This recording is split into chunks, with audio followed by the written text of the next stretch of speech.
Alice, c'est le seul endroit qu'ils avaient du pouvoir. OK. Ben oui, alors ils empêchaient les jeunes blancs de jouer. C'était leur terrain de jeu. Ils empêchaient les jeunes blancs de jouer. Ah oui, ils empêchaient. Ben oui, parce que. Les jeunes blancs voulaient jouer. Oui, ils voulaient jouer. Mais ils Mais, ne jouaient pas avec. non, les jeunes noirs acaparaient le parc. C'était leur territoire, leur territoire. Mais symbolique, oui, on peut dire le terrain, c'est pas leur territoire, mais c'était. À Montréal-Nord, à l'époque, c'était le seul endroit où les jeunes noirs ou la grande communauté avaient un certain pouvoir. On ne jouait pas au baseball, c'est là. Au tennis, tu vois le terrain de tennis qui est là? Non. À l'époque, il n'y avait pas de noirs qui jouaient au tennis. Après, il y a eu une démocratisation de ce fameux terrain-là. C'était que. Donc il n'y avait pas de noirs qui jouaient Ah au non, tennis, non, il n'y avait ah, pas de blancs non, qui jouaient non, au basket. Non. Parce que non, personne ne nous interdit de jouer, mais c'est Oui. comme nous-mêmes, on se l'interdisait. Ouais. Tu vois, alors, pour résumer, on n'avait pas de pouvoir. Les jeunes, Ok. surtout la grande communauté haïtienne, on n'avait pas de pouvoir. Ok. Alors, tranquillement, les jeunes accaparaient le terrain. C'était le lieu symbolique pour pouvoir avoir certains pouvoirs, étant donné que, comme on dit, les Noirs sont bons au basket. OK.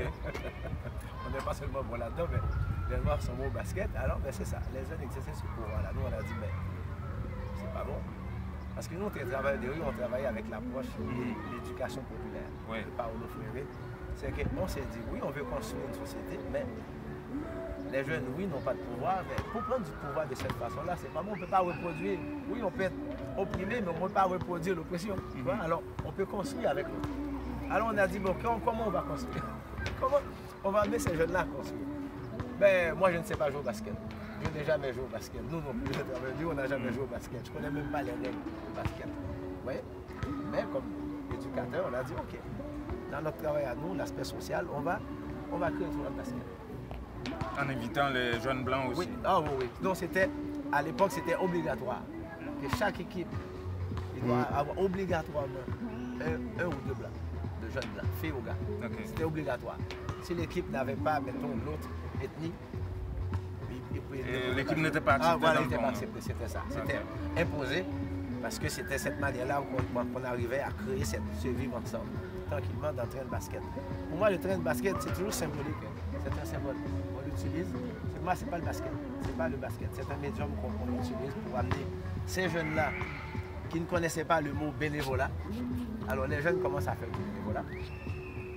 À chaque année, on pouvait compter facilement une centaine de jeunes. Imagine, une centaine de jeunes haïtiens qui faisaient du bénévolat. Ça, c'est jamais vu. En faisant quoi? En faisant, ils s'occupaient de tout. L'arbitrage. Alors, le tournoi, c'était par et pour les jeunes. Alors, nous, le travail de rue, on mettait en place. Les arbitres, c'était les jeunes. Les préposés à l'eau, à l'entretien, DJ, partout, c'était eux qui s'occupaient de tout, de A à Z. Et c'était du bénévolat. Du bénévolat. Et nous, on les encourageait. C'était leur tournoi. C'était pas nous. On juste mettre ça en place. Qu'ils apprennent à jouer ensemble, apprennent à se respecter. Peu importe le titre, le poste que le jeune occupait, c'était ça. 25 ans après, quelle conclusion est-ce que vous faites? 25 ans après, moi j'étais au 20e anniversaire, on m'avait invité pour me remettre une plaque. On m'avait même invité au 15e d'ailleurs, 20e. Et je suis fier de constater, quoi qu'on peut dire sur les jeunes noirs, qu'il y a à peu près 3000 jeunes noirs réunis au parc Carignan, sans aucun incident 25 ans après pour moi chapeau. Alors, le vivre ensemble qu'on a voulu créer, il est là. Il est là.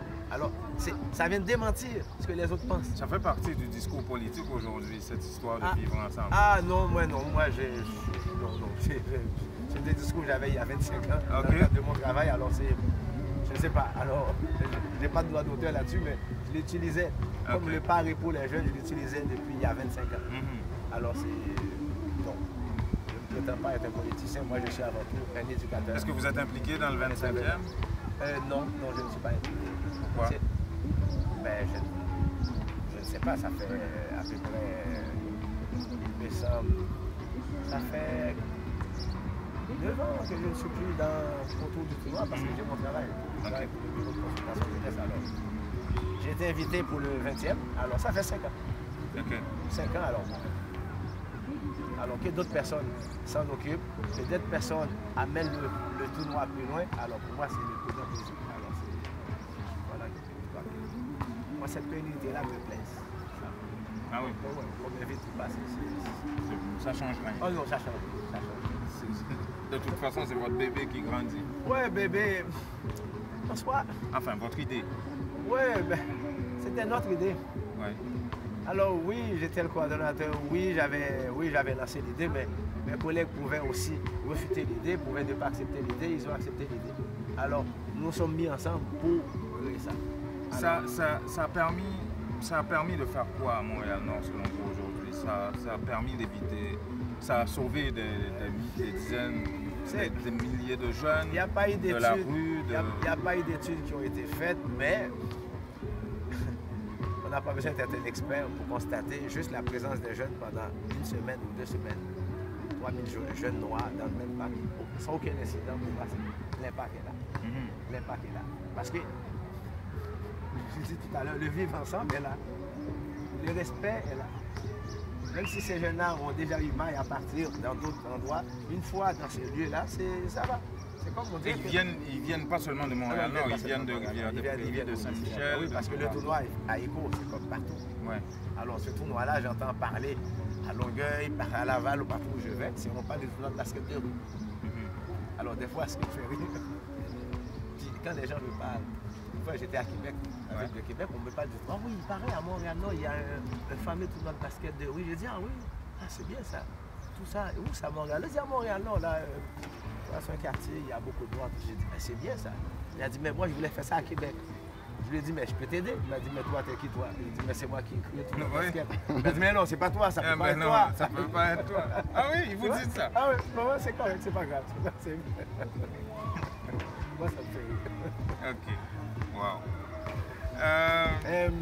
Oui, vous vouliez ajouter? Oui.